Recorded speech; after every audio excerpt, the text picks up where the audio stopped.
Bismillahirrahmanirrahim. Assalamualaikum warahmatullahi wabarakatuh. Selamat pagi, salam sejahtera bagi kita semuanya. Yang saya hormati Bapak Wakil Presiden, para Menko, para Menteri, Kapolri, Jaksa Agung yang hadir, juga Kepala BPKP, Kepala KPP, seluruh Sekjen dan Dirjen yang hadir.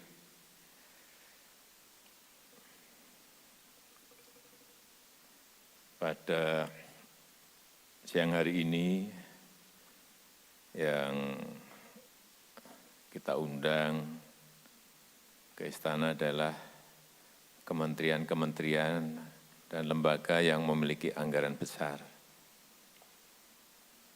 Kenapa kita undang? Karena kita ingin ada percepatan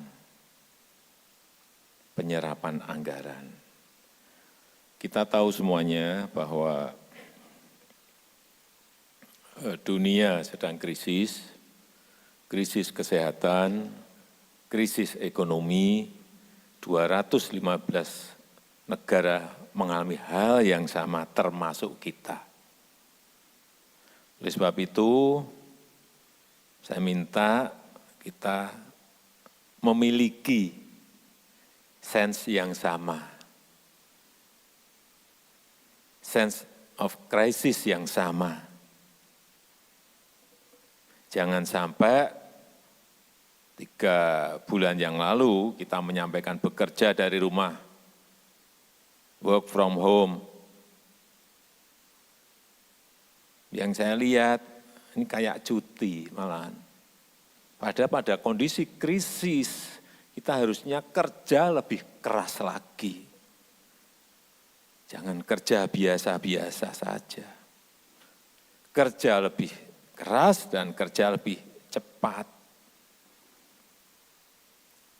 Itu yang saya inginkan pada saat kondisi seperti ini.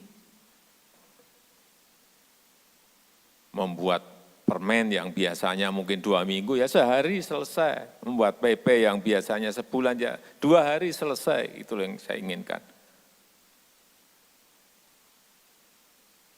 Kita harus ganti channel.